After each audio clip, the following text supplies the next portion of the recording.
Bueno, nuevo bloque en Entre Líneas. Como decíamos, nos vamos a ocupar rápidamente de la cuestión económica y de la inflación puntualmente, porque hoy el INDEC dio a conocer el índice que ya las consultoras anticipaban que iba a estar arriba del 3, 3,5, Sí, ¿no?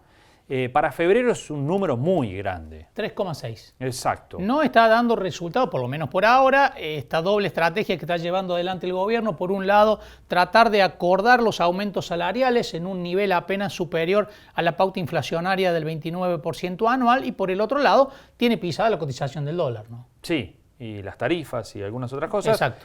Pero lo cierto es que especialmente en las góndolas la suba de los precios continúa a un ritmo muy importante y preocupa y mucho claramente por la situación social que naturalmente se agrava con todo esto, ¿no? Bueno, vamos a hablar de esto porque lo tenemos a Jorge Vasconcelos, que es economista de la Fundación Mediterránea y gentilmente nos atiende. Jorge, ¿cómo va? Buenas noches. ¿Qué tal? Buenas noches, ¿cómo están? Bien, muchísimas gracias por atendernos. Bueno, es un número muy elevado para febrero, decíamos, ¿no? Este 3,6%, pero si uno se mete adentro encuentra que alimentos y bebidas nuevamente es noticia, ¿no? Sí, en realidad la inflación se empezó a acelerar allá por octubre, noviembre, también en cierta medida por una mayor normalización de la actividad económica. O sea, la inflación del segundo trimestre del año pasado fue muy baja porque la actividad económica estuvo muy deprimida. La normalización de la economía conlleva una normalización de los precios, muchos de los cuales estuvieron congelados, no por decisión del gobierno, sino por falta de operaciones, de contratos.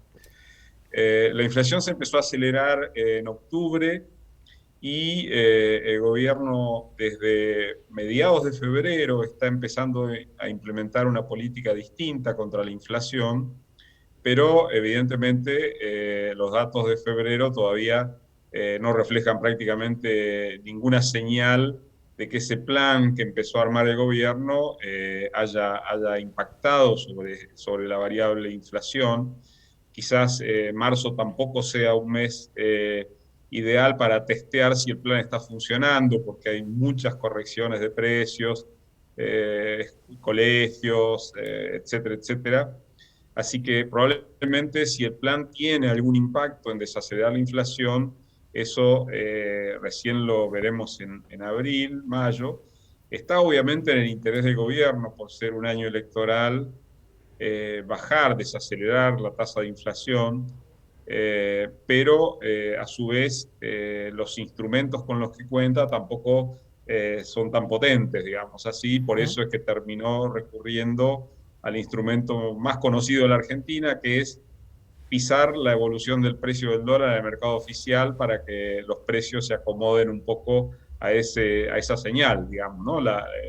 Bajar el ritmo de la devaluación del peso, que venía en el 4% mensual, desaceleró a un poquito menos de 3 en febrero, y ahora en marzo posiblemente la tasa de evaluación del peso contra el dólar en el mercado oficial, repito, va a estar abajo de 2,5 cuando se complete este mes de marzo. Es decir, está usando ese instrumento, el ancla cambiaria.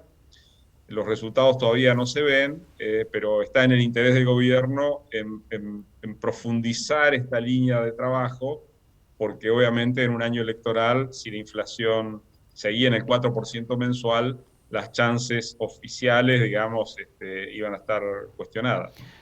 Jorge, ¿es un plan consistente o son medidas que se toman de manera simultánea, pero que por ahí no pueden sostenerse a largo plazo? Usted decía la cuestión electoral que influyó en las decisiones que tomó el gobierno, pero ¿se pueden sostener? ¿Son consistentes?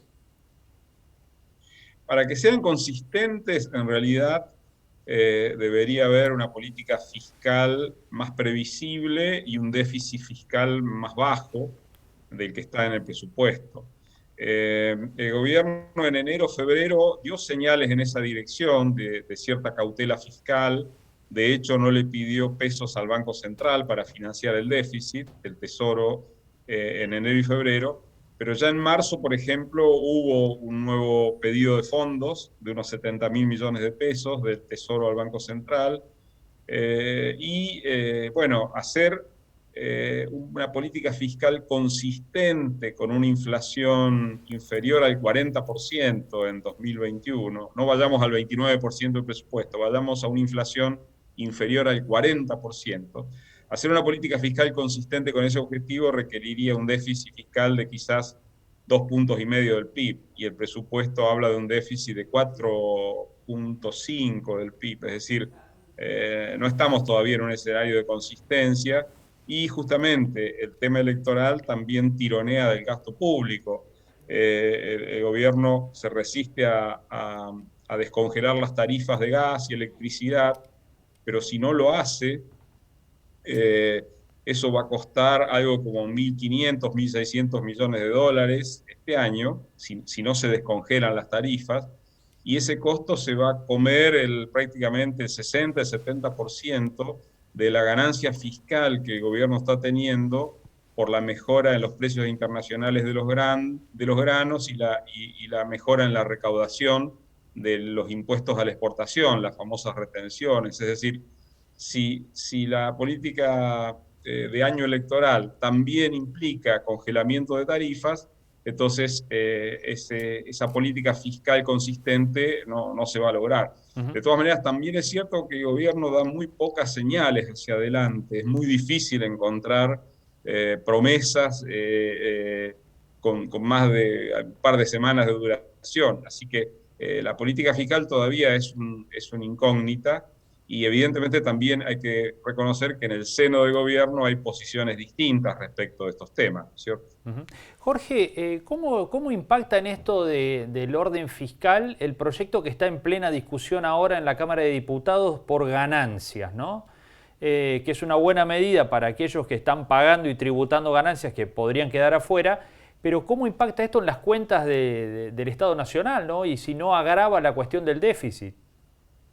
Bueno, en realidad es justo y lógico en una economía tan informal como la Argentina, que aquellos que registran sus ingresos de un modo formal no tengan tan penalizados esos ingresos con el impuesto a las ganancias, partiendo de un mínimo no imponible tan bajo, digamos, ¿no? Como está ahora. Así que una corrección del mínimo no imponible es lógica, hay que ver la magnitud.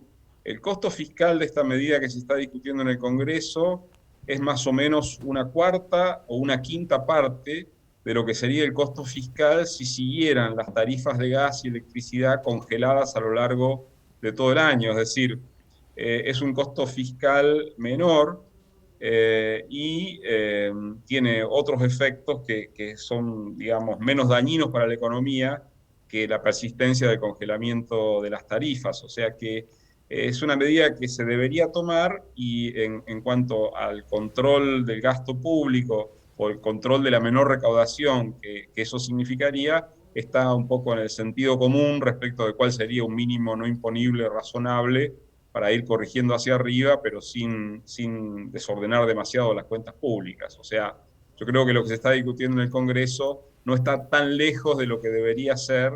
Hay una generosidad vinculada al año electoral, pero también es cierto que hay un reconocimiento de esa realidad que decía antes, ¿no? De que aquellas personas que estamos con los ingresos en blanco sufrimos mucho más la presión impositiva que los que no. Jorge, mientras tanto parece dilatarse la posibilidad de un acuerdo en corto plazo con el Fondo Monetario Internacional. Las dos partes ya están diciendo que un retraso en el acuerdo no estaría mal.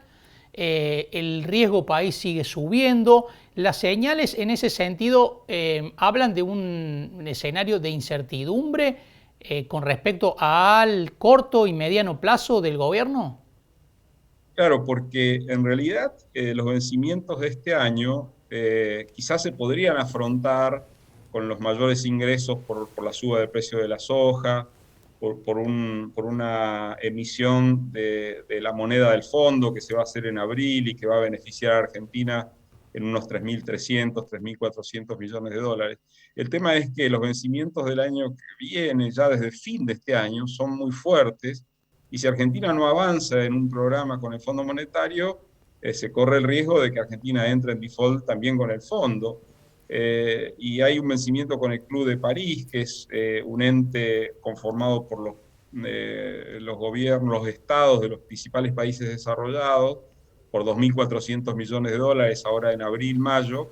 También hay temor respecto de ese cumplimiento. O sea, yo creo que, o sea, si uno mira lo que es la deuda tiene el Estado con el sector privado, no hablemos la deuda con el Fondo Monetario ni la deuda del Tesoro con la ANSES, con el sector privado, la deuda en moneda extranjera es una cuarta parte del PIB de la Argentina. O sea, esa deuda son 90 y pico mil millones de dólares, es una cuarta parte del PIB de la Argentina. Y eso, digamos, los países muy austeros, a lo mejor Chile, tiene una deuda de ese orden de magnitud, un cuarto del PIB, nada más.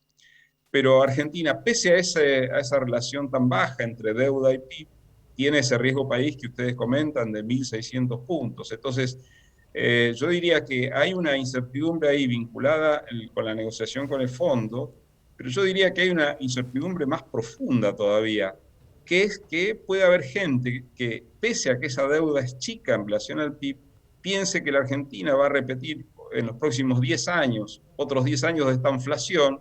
Entonces, aun cuando la deuda es chica, lo mismo va a seguir siendo insolvente el país. Todas estas dudas, estas incertidumbres, en realidad el gobierno debería resolverlas o proponerse resolverlas, pero hay un enfoque demasiado cortoplacista y eso obviamente afecta este problema, que obviamente no es un tema solo estadístico, o sea, la disponibilidad de crédito para las provincias, la disponibilidad de crédito para las empresas, de crédito del exterior, es extremadamente limitado, prácticamente inexistente, y es muy difícil para un país como la Argentina poder proponerse crecer si no dispone de crédito externo a tasas de interés bajas como las que hoy predominan en el mundo. Estamos en ese sentido muy fuera del circuito, ¿no? Lamentablemente. Jorge, muchísimas gracias por estos minutos con Entre Líneas, ha sido un gusto. No, al contrario, gracias a ustedes por la llamada y que tengan buenas noches. Igualmente. Gracias, igualmente. Gracias. Bueno, Jorge Vasconcelos, ahí está, economista de la Fundación Mediterránea, bueno, un panorama de mucha incertidumbre, ¿no? Y que nos dio pautas para entender por qué esto de la constante suba del riesgo país, a pesar de que Argentina hace poco tiempo cerró un acuerdo con los acreedores, ¿no? Claro, con los privados. Y a pesar de que la relación entre la deuda y el PBI es chica, ¿no? Sí.